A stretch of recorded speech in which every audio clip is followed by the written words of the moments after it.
At dahil special nga ang araw na ito, dahil birthday ng aming Uniko Iho, ayan, natinarkila namin itong resort. Pero syempre, joke lang yun. Ito nga pala ang Fidelas Spring Resort na matatagpuan sa Barangay San Juan, San Narciso, Quezon. At bukod nga sa kilala ang San Narciso sa maraming magandang beach resort, itong resort na ito ay isa rin sa pinaka-pinupuntahan ng mga tao dito. Mga bata ang kasama ninyo. Sa sobrang lawak at ganda, siguradong mag-e-enjoy ang lahat. At pagkapo nga sa kate, ay talaga namang ito ang una niyang gustong buksan. Sobrang tuwa nga siya dyan dahil hindi niya akalain na yung Peppa Pig toys niya ginamit namin pang design. O diba? Paganda talaga mga pagkakataon. Kailangan mo talaga maging creative. Nakakatuwa nga na kahit alam namin hindi yan yung inaasahan niyang cake, ay mukhang mas nagustuhan niya yan. At dahil nga pampamilya lang ito at aapat lang talaga ang niluto namin ay yung sakto lang. Para naman kahit papaano ay hindi naman masayang. At na nga, oras na para kantahan ng my birthday. At habang kinakantahan nga namin, na makikita mo sa kanyang tuwang-tuwa siya. Pagkatapos nga ng kantahan ay kumain na agad kami. Dahil alam ko naman excited itong mga makaligo na kaagad. Ayan tuloy at nagmadali na rin kumain itong isa para makasunod na siya doon. At habang naliligo nga yung dalawa, ay minadali ko na rin tapusin yung pagkain para makuhaan ko na agad itong buong resort. Marami nga palang pool dito. At talagang pinilit namin dito mag-cottage. Para malapit lang sa pambatang pool. Para kahit nakaupo lang kami sa cottage ay kita namin yung mga bata. At dito rin nga pala ginanap yung reception ng kasal namin. At habang nag-i-enjoy pa nga mga bata, ayan at nilibot ko muna dito. Ito nga palang dwarf house na ito ay kasama sa pinaparentahan nila. At ayan, maraming pa silang pinapagawa dito. Bawat sulok nga dito ay very Instagrammable. At ito nga pala yung pinakamalalim nilang pool dito. Kung hindi ako nagkakamali, nasa 10 feet po ito.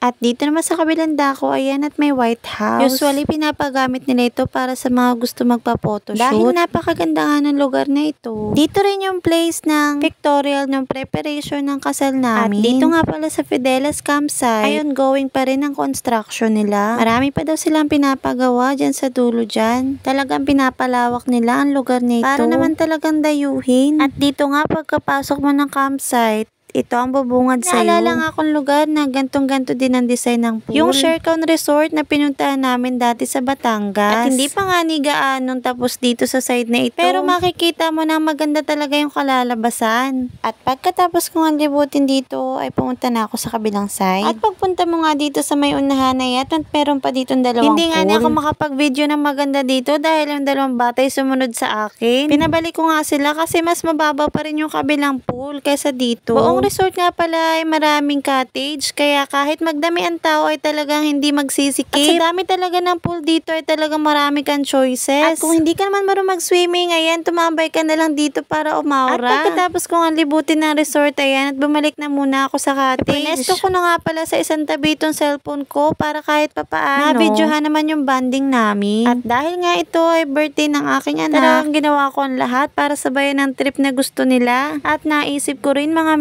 sa sobrang bilis ng panahon, di mo mamamalaya ng mga batay malalaki na. Magkakaroon na sila ng kanika nilang kaibigan. At baka bihira nyo na lang magawa ang ganito. At gusto ko talagang punuin ng happy moments ang childhood memories nila. Kaya dapat pag may mga gantong pagkakataon, sulitin na natin. Ito nga talaga ang request ko kay tatay, makapag-banding kami ng kami-kami lang. Sobrang sayo ko na talaga kahit ganito lang. At sa totoo nga lang, ngayon nga lang ulit kami nagkaroon ng ganitong banding. Dahil madalas pag lumalabas kami, marami rin kaming kasama. Pero alam nyo mga meses, sobrang sarap sa pakaramdam pag ganitong kayo-kayo lang. Yung tipong stop muna sa sawayan, makakalaro mo ang anak mo, na alam mong ikaka-enjoy talaga nila. Dahil minsan pag sobrang daming ng kasama ninyo, nahati yung atensyon. At ito talaga ang pinush kong mangyari. Na pag birthday ng bata ay yung bata ang pasisiyahin. Minsan kasi yan nangyayari kahit birthday ng bata, parang nagiging birthday ng magulang. Dahil hindi rin naman maiiwasan na pag nag-imbita kayo ng marami, magkakaroon ng kaunting inuman. Kaya madalas nawawala ang atensyon natin. At ito nga pala ang dahilan kung bakit hindi ko pinapahawak kay tatay pag nagvi-video siya. Sobrang likot kumuha. At ito namang isang batang ito kahit saan mo dalhin, dapat ay may extra kang budget. May kakainin na kailangan, may extra pang merienda. At syempre dahil no to barkada muna kami, ay kami muna ni tatay ang magsha-shot puno. At dahil nga mga kuripot kami, ayan at nagdala na rin kami ng sarili namin video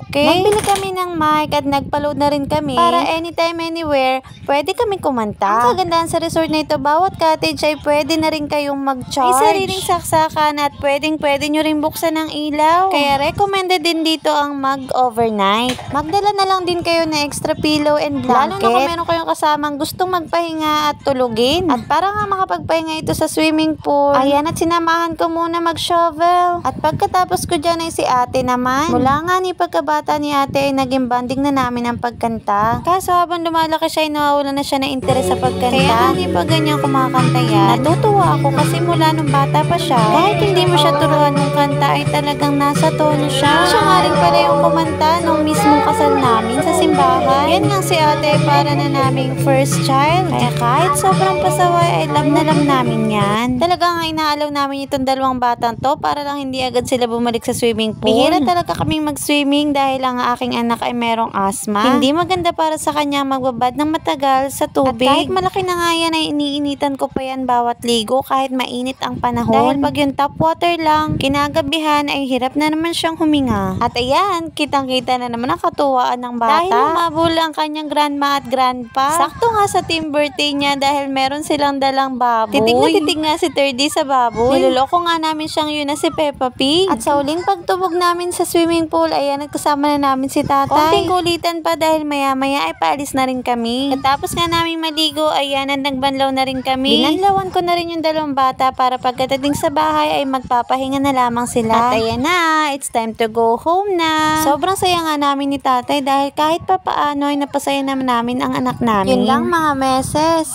Pag may ganitong pagkakataong magkakasama-sama kayong pamilya ay sulitin nyo na. Sabi nga nila, sa totoong buhay, walang rewind. Kaya piliin mong maging masaya araw-araw. Paano naman tayo magiging masaya nito? Pagkatapos talaga ng kasiyahan ay may lungkot na darating. At alam nyo ba, tumaas na naman ang presyo ng gasol? Maganda rin talaga tatiming tong gasol namin. Kailan may kagastusan na isasabay pa? Sabi nga ni, when it rain, it pours. At yun lang mga meses, paalam!